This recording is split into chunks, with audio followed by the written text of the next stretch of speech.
New networks, I'm talking about autonomous networks. And unki new KPIs, we will discuss. Hold for a while.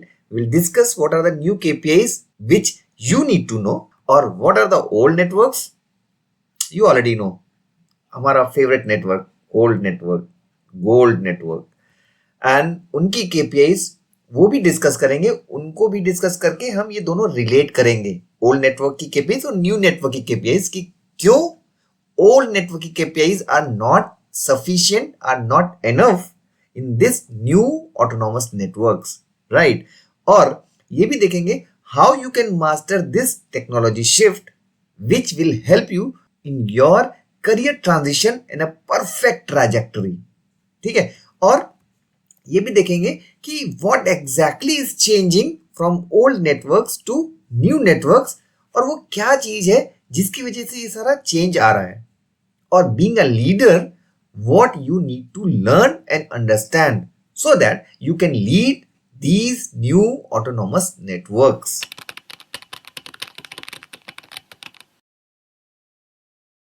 Alright, let's think of a example where you are managing a slice for enterprise who is dealing into automated robots.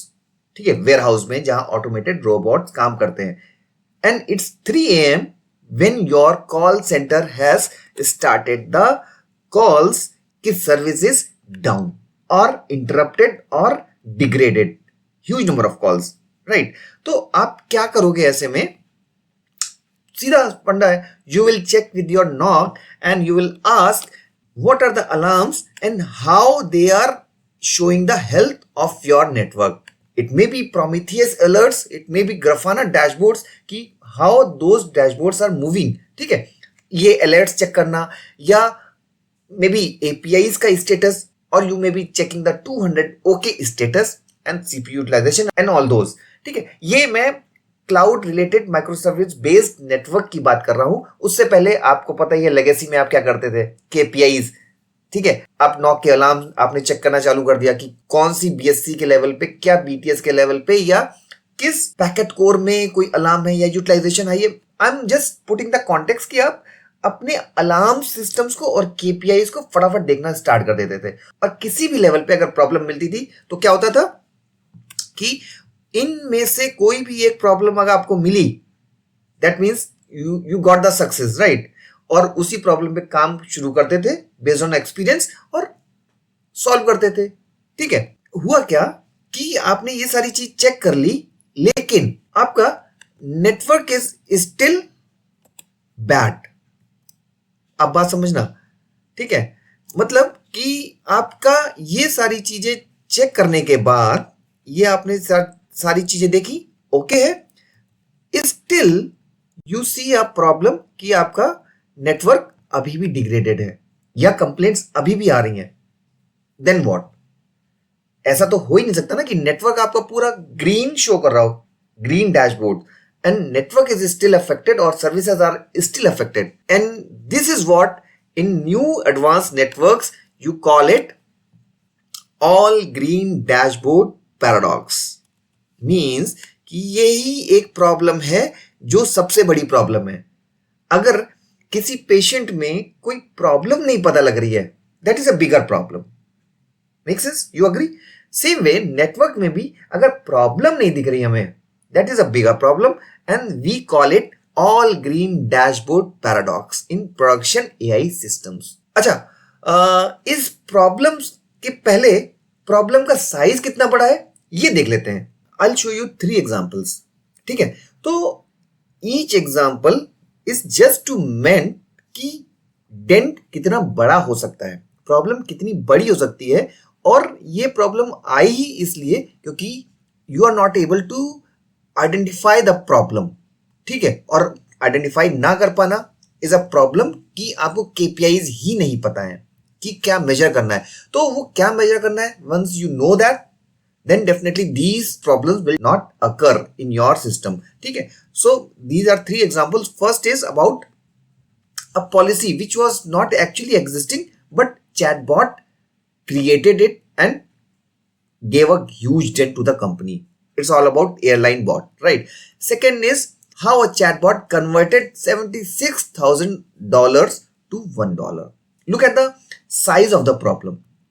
Third, how within 10 days, 11 days, $47K bill has been generated. कितना huge inference cost generate हो गई, right? तो यही सारी चीजें हमें समझने की जरूरत है और being a leader, we should understand how we can avoid these problems. उसका एक ही solution है. We should know the KPIs. We should know how to measure the performance of the network to avoid such huge problems. Alright, now you know the problem and its size. तो हम ऐसी कौन सी चीज miss कर रहे हैं इस context में जिसको हमें ध्यान देने की जरूरत है. I hope we are on the same page, right? तो अब हम थोड़ा सा ओल्ड नेटवर्क्स में एक बार नजर डाल लेते हैं. ठीक है, तो टेलीकॉम के ओल्ड लेगेसी ट्रेडिशनल नेटवर्क्स में यू ऑल नो एवरीथिंग. ठीक है, उसको यहां डिस्कस करने के I think doesn't make sense. वो KPIs, NOC alerts, NOC alarms, you know it. Field engineer से कनेक्ट करना या नॉक से डिस्कस करना, you know everything. I am just taking you a couple of years back जहां पर cloud networks में या वहां के नॉक्स में क्या माहौल होता है या क्या चीजें चेक करते हैं और उसको क्या बोलते हैं. Let us relate a bit. तो थोड़ा सा हम ये माइक्रो सर्विस बेस्ड आर्किटेक्चर वाले नेटवर्क का थोड़ा सा डिस्कशन कर लेते हैं. That will make easy for us to understand this new autonomous networks KPIs. ठीक है, तो थोड़ा सा पीछे जाते हैं.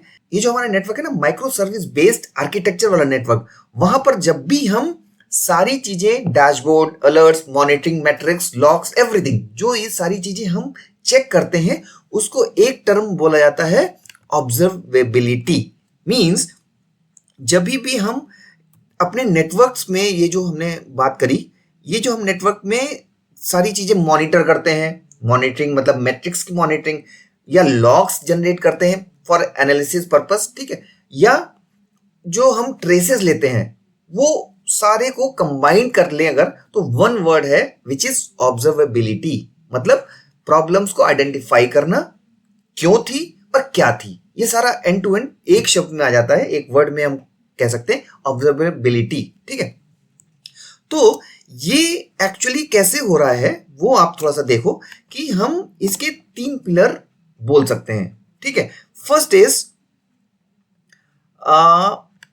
मैट्रिक्स. ठीक है, metrics are those parameters, indicators जो हम मेजर करते हैं, like API status, API success rate, failure rate, CPU utilisations. ठीक है, तो ये सारी चीजें हम केपीआईज की कैटेगरी में डाल देंगे. प्लस ये केपीआईज आती कहां से है, जो हम लॉग्स, टेलीमेट्री के लॉग्स, मतलब अपने फील्ड के डिवाइसेस के जो लॉग्स इकट्ठा करते हैं, उसी में से मैट्रिक्स निकलती हैं. ठीक है, तो वो जो हमारा लॉग्स इकट्ठा हो रहे हैं, उन्हीं को हम बोलते हैं लॉग्स, या उस प्रोसेस को बोलते हैं लॉगिंग. और उन्हीं लॉग्स में से मैट्रिक्स निकलती हैं. ठीक है, और उसी में से निकलते हैं अलर्ट्स. ठीक है, अलर्ट्स मतलब एक सर्टेन क्राइटेरिया, आपने अगर सीपीयू यूटिलाइजेशन का 70% रखा है क्राइटेरिया, तो वो थ्रेशोल्ड जैसे ही पार करेगा, you will get a alert. So that is a part of monitoring. ठीक है, मॉनिटरिंग में हम मैट्रिक्स को इकट्ठा करते हैं और उसमें से लॉग्स जो आते हैं उन्हीं से अलर्ट्स जनरेट कर लेते हैं. प्लस कभी कभार अगर हमें node to node, end to end traces लेने की जरूरत पड़ती है कि किस नोड से किस नोड के बीच में प्रॉब्लम आ रही है, so that process is known as traces, right. तो ये इनके लिए अलग अलग टूल्स हैं. ठीक है, मैट्रिक्स के लिए we use Prometheus. So this is the one which helps you to collect the metrics. ठीक है, देन जो मैट्रिक्स इकट्ठा हो गई, वो इकट्ठा करने से पहले जो हमारा एक स्टैक यूज हुआ, दैट इज ELK. ठीक है, elastic search, log stack and Kibana. ठीक है, तो ये this is the one which helps you to do a proper logging of the logs. ठीक है, and third one where you have 2 different tools. First is telemetry. This helps you to collect the traces. Second is meant for displaying the traces. ठीक है, which is Jagger, right? तो अब इसी को और थोड़ा सा डिटेल में देख लेते हैं. This is how your first one is meant for metrics, how they are moving. Second is meant for logging, means आप अपना logging कर रहे हो. Third is you are taking the traces. ठीक है, इसको थोड़ा थोड़ा भी जानेंगे. अब नेटवर्क में प्रॉब्लम्स आइडेंटिफाई करने के लिए these tools and stack is sufficient enough. But here is a game changing thing. Now actually ये सब चीजें हमारे क्लाउड नेटिव या माइक्रो सर्विस बेस्ड आर्किटेक्चर के लिए सफिशिएंट है, इनफ है. बट व्हाट हैज हैपन, हमें जो न्यू ऑटोनोमस नेटवर्क्स है उसमें एक नया एंगल और ऐड हो गया है, which is intelligence as in the form of LLMs. ठीक है, वो एंगल ऐड होने के बाद these KPIs are not sufficient. This is the only reason. ठीक है, तो उसका अब सोल्यूशन क्या है? मींस इसी वजह से तो ये ग्रीन पैराडॉक्स वाली प्रॉब्लम आ रही थी ना. तो इसका सोल्यूशन है AI ऑब्जर्वेबिलिटी. मींस ये जो हमारी प्रॉब्लम की हम डिस्कशन कर रहे थे ना, उसका solution is AI observability. Means in addition to these KPIs, we should measure something extra to know, to identify, to crack these problems. ठीक है, इसके भी अपने 3 पिलर्स हैं. ठीक है, जैसे वहां पर हमने देखा वैसे इसके भी 3 पिलर्स हैं. Means AI observability is also based on 3 key pillars. First is agentic tracing. वहां हम नॉर्मल ट्रेसिंग कर रहे थे, यहां agentic. Second is evals and third is drift. ठीक है, तो अब हम इन तीनों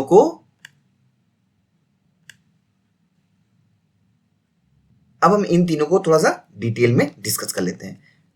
राइट, तो सेम एज वी डिस्कस कि हमने जो ट्रेसिंग की बात करी थी, सेम टूल्स यहां पर भी हमारे पास open telemetry and Jaeger will help to do the tracing and displaying those results graph के फॉर्म में, so that as a human you should be able to read those traces.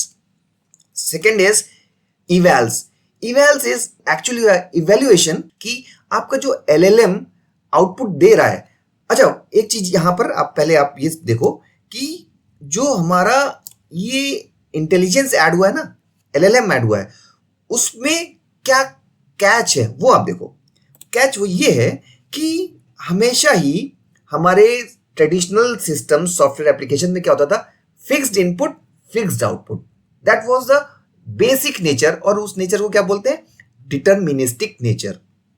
ठीक है, but यहां पर वही मेन चीज या characteristic change हो जाती है, which we call it non deterministic. मतलब something is not fixed, something you can not determine, मतलब easily you don't know exactly.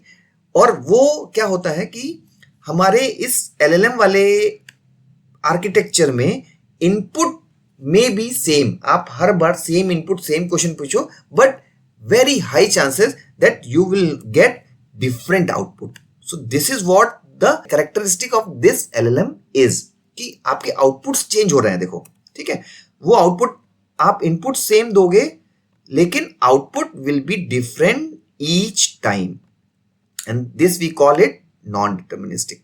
ठीक, नाउ अब वापस आते हैं कि ये जो हम डिटर्मिनिस्टिक वाली बात कर रहे थे, ये डिटर्मिनिस्टिक वाला कैरेक्टरिस्टिक जो है इसको हम कैसे मेजर कर सकते हैं, दैट इज कॉल्ड इवैल्स. ये जो की पिलर है यही एक्चुअली न्यू पिलर आपके लिए मेन पिलर है. Although end to end system की परफॉर्मेंस के लिए ये पुराने वाले 3 और ये नए वाले 3, all 6 are mandatory to be very sure, 100% sure how your network is performing. ठीक है, तो इस eval का मतलब ये है कि ये तीन टाइप के मैंने यहां पर लिखे हुए हैं. HITL मतलब human in the loop, means जब भी कोई आपका आउटपुट आए you should be able to जज और उसको मेजर करो manually. Second is LLM as a जज. ठीक है, अभी तक आपने SAS, IAS ये सारी चीजें सुनी थी, अब LLM एज अ जज सर्विस भी इंक्लूड हो गई है. ठीक है, इसका मतलब ये है कि आपके बड़े LLMs जो बड़ा काम कर रहे हैं उनके आउटपुट्स को मेजर करने के लिए you can put another small LLM. ठीक है, वही है LLM एज अ जज, मतलब एक LLM का आउटपुट दूसरा LLM मेजर करे या जज करे, ठीक है।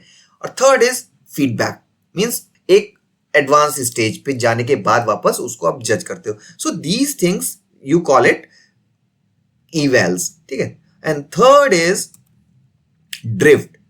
Drift is something when your data as in input, ठीक है, जब वो डेटा चेंज होता रहता है समय के साथ, तो जो प्रॉब्लम्स फेस करता है आपका एलएलएम, उसको ड्रिफ्ट बोलते हैं। उसके भी दो कैटेगरी हैं, ठीक है। If you want we can discuss, चलो शॉर्ट में बता देता हूं। Concept drift and data drift, when your input data, उसका जो डिस्ट्रीब्यूशन है चेंज होने लग जाता है धीमे धीमे धीमे धीमे धीमे, ठीक है। मतलब कि अभी आपके एक घंटे में फॉर एग्जांपल 1000 रिक्वेस्ट आती थी, ठीक है, और वो शाम की 7 से 8 बजे की बात कर रहा हूं मैं। बट धीमे धीमे धीमे over the 6 months of time और ईयर्स ऑफ टाइम, वो मैंने 1000 बोला, 1000 से 1100, 1200, 1500, 2000, 20,000, 50,000 वो रिक्वेस्ट बढ़ती जा रही है ग्रेजुअली।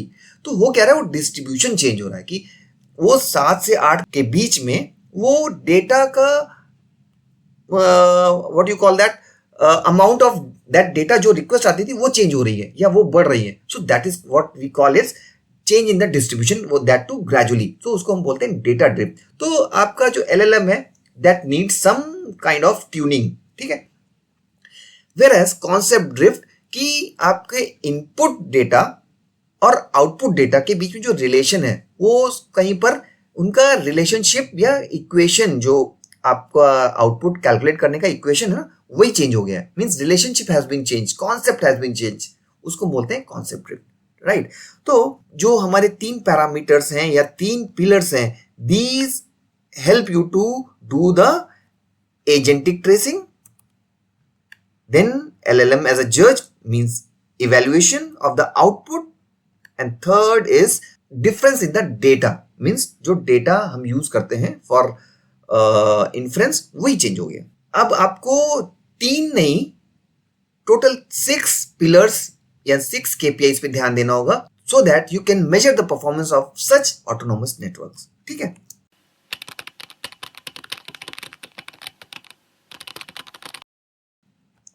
अब थोड़ा सा एक लेवल नीचे जाते हैं।